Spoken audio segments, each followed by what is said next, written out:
Всем привет! Вы на канале Best Archive Discovery.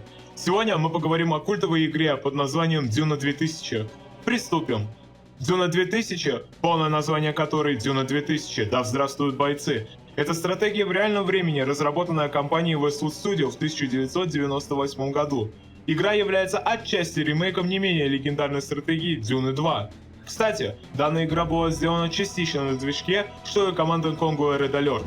Также Дюна 2000 была портирована на PlayStation 1. Расскажу вам о том, как я лично с ней познакомился. У меня эта игра находится в двух экземплярах. На пиратском диске от Змейки, где собраны также StarCraft, Warcraft, Diablo, Tiberian Suns Gold, и отдельное официальное лицензионное издание. На пиратском диске она переведена на русский язык, но отсутствуют ролики и музыка. А вот на лицензионном диске все есть, только на языке оригинала. Сделаю для себя примечание, что я никогда не видел синематиков в этой игре, так как никогда не устанавливал эту игру ни с лицензии, ни с репаков. Но я исправился и установил те версии, где они присутствуют. Системные требования у этой игры были таковыми. Процессор Pentium 90, УЗУ на 16 МБ, видеокарта на 2 МБ и 60 МБ свободного места на жестком диске. Так гласит Википедия. Однако, на диске от Змейки написано, что минимальные требования для всех игр это Pentium 200 и 32 МБ УЗУ. Думаю, они просто не заморачивались с этим и написали самые высокие характеристики. Также, оригинальная установка с лицензионных дисков новее Windows XP не могут быть запущены, так как требуют поддержки 16-битной архитектуры. Отмечу, что у меня, может у других не так, на Windows XP 64-битной версии эта игра также не установилась. Как я помню, 16-битные процессы поддерживают только 32-битной архитектуры. Но, вспоминая о том, что Windows 11 может запустить старые, написанные служебные программы под Windows 3.1, у меня возникают сомнения. Дюна 2000 рекомендовано было запускать на 95 и 98 Windows, однако вы на XP спокойно ее запустите. Теперь к установке. Установить у вас оригинальный лицензионный диск не получится, операционная система новее XP просто не поддерживает. Однако вы можете спокойно запустить под это дело репак. Ну, установить вы его установите, да не запустите. У вас просто не будет возможности запустить эту игру. Лучший вариант — это активировать Direct Play в компонентах Windows. И самый главный важный момент — независимо от того, репак или оригинальная игра, прошу, при запуске не нажимайте ни на что в течение минут 5. Вот как запустится игра, ничего не нажимайте. Все на форумах писали, что при нажатии на любую область игра сворачивалась, а при попытке ее развернуть их встречал экран в гличах, ничего не разглядеть и вообще неиграбельно. Я не знаю, с чем это связано, просто не трогайте, и при повторных запусках таких же багов не встретится у вас. К сожалению, когда я пытался записать игру из компьютера, захват экрана не воспроизводился от слова совсем ни на Bandicam, ни на Fraps, ни на OBS. Я устанавливал игру на виртуальную машину с официального диска, но там так фризит, что я оставил все попытки. И да, я потом сделал копию диска в Ultra ISO. Итог, игра не считала, что у меня вообще есть диск, и давала возможность играть только по сети. Поэтому я ставлю чужие геймплеи. Ну, теперь давайте разберем саму игру. Сюжет у нас повествует о том, что мы, безымянный герой, которого спасла леди Элара. Честно скажу, я не пойму, спасла она или нет, но понятно то, что нас не должно быть на Аракисе. Отправляет на службу к одному из 3 домов.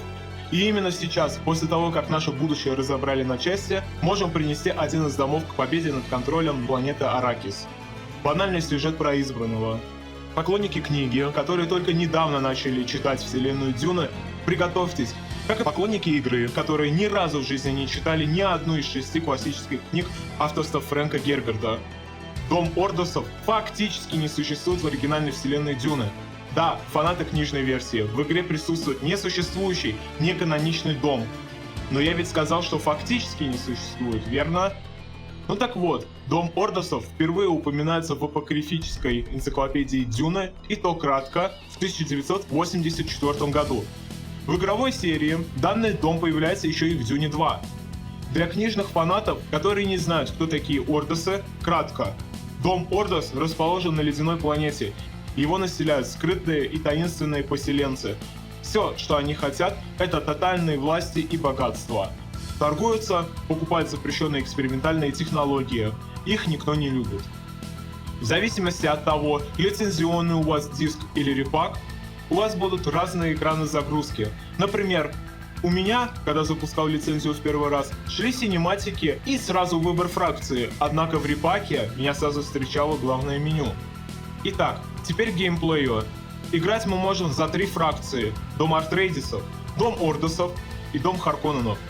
Также отмечу, что есть еще 4 отдельные фракции, за которые играть нельзя: Дом Корина, Наемники, Контрабандисты и Фримены. На каждую играбельную фракцию отведено 9 миссий. Итого у нас 27 миссий в одиночной кампании. При этом у нас есть выбор участка на карте, миссию которой мы можем выполнить на разных территориях. И у каждой будет свой ландшафт, расположение вашей и соперника баз. Правда, не все миссии имеют альтернативные варианты. Управляется эта игра легко, только мышкой. Да, это написано в Википедии, и я тоже так думал, когда писал данный сценарий, а затем решил убедиться, что хаткейсов действительно не существует в этой игре. К моему удивлению, они присутствовали, но не стандартные, как обычно привыкли заядлые стратеги. Дело в том, что хаткейсы обычно присутствуют на каждом выбранном юните, здании или группе, но не в Dune 2000. Я поиграл с использованием этих хаткейсов. Сразу скажу, это не особо удобно попервой. Что самое примечательное, что для юнитов есть такие горячие клавиши, как защита, рассредоточить отряд, остановиться. Но нет атаковать во время ходьбы. Вместо нее, если вы зажмете Ctrl и левая кнопка мыши, тогда юниты будут атаковать заданную местность, то есть они будут идти к ней, игнорируя все объекты, а затем стоять на месте и постоянно наносить урон пустоте. Это практически бесполезная фича, если у вас нет узкого коридора, по которому будут проходить вражеские единицы. На Alt и левую кнопку мыши отдается приказ о принудительном движении.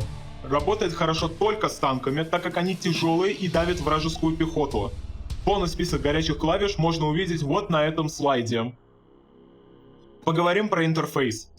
Справа у нас находится мини-карта, скрытая от нас, если у нас недостаточно энергии или нет аванпоста. Вместо карты там будет красоваться эмблема вашего выбранного дома.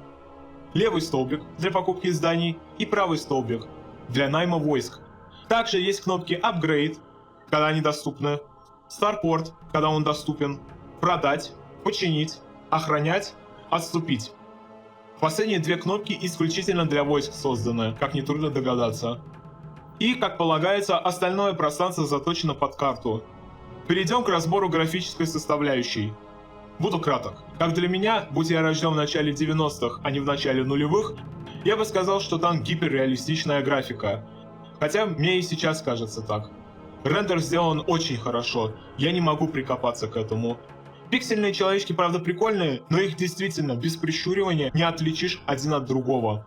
Если же вам не нравится оригинальное разрешение экрана или обрезы, рекомендую поставить моды по типу High Resolution. Да в принципе, игра и так нормально играется, без этих апгрейдов. По поводу того, как у вас будут отображаться синематики. Тут уж не знаю, у некоторых они растягиваются, у других они остаются посередине, а у кого-то они в верхнем углу располагаются. Я не рекомендую ставить никакие моды людям, которые не любят новоделы или ценят оригинальность первоисточника. Уровень сложности в игре, как для меня, кроме как на менеджмент ресурсов, не влияет. То есть постройка строений и найм войск несколько раз дороже, только и всего. Можете подправить меня в комментариях, если имеете иное мнение по этому поводу. Сама игра автоматически выставляет скорость игры на максимум. Благо для людей, которые не поспевают за событиями, есть возможность замедления самой карты. Непонятно то, что везде упоминается то, что количество однотипных построек влияет на время производства войск, причем это распространяется только на заводы робототехники. На пехоту это не распространяется. К тому же, Википедия не уточняет факта того, что количество энергии прямо влияет на скорость постройки всех объектов в игре. Будь то здание, пехота или техника. Опять-таки, я не нашел статью про это. Я поиграл за Ордосов миссий так 5. Скажу, что на 4-й миссии я конкретно застрял. Раза 3 ее перезапускал, ибо то по времени не успевал, то слишком рано разведывал территории, то слишком рано заходил на вражескую территорию. В итоге, на 4-й раз я все-таки смог пройти ее. Миссия, на которой я застрял, требовала захватить инженером аванпост. По итогам я захватил не одно, а целых 4 здания. Завод тяжелой техники, 2 энергостанции и сам аванпост, чтобы завершить миссию. я решил еще раз глянуть, как Duna 2000 была портирована на PlayStation. И, судя по видеороликам, она менее красивая, но выполнена в 3D, как и юниты. Увидев это, моя мысль была таковой. Да это же почти как Duna Emperor 2001 года, это ее демо-версия. Кстати, если хотите, чтобы я разобрал Duna 2001 года, напишите об этом комментарий. Что ж, я вам поведал все, что мог, и готов подводить итоги. Стоит ли играть в эту игру сейчас, в 2024 году? Стоит, однозначно. Если вы хардкорный олдскульный геймер, вы не пожалеете. Моя оценка этой игре 8 из 10. Вы можете быть не согласны со мной, это мое мнение. Можете высказаться насчет этой игры и как относитесь к ней со всей своей любовью или ненавистью. Предлагайте свои темы, подходящие для этого канала, в комментариях. Залайканные и или многочисленные запросы будут рассмотрены в первую очередь. На этом мой ролик подходит к концу. Не прощаюсь. Увидимся.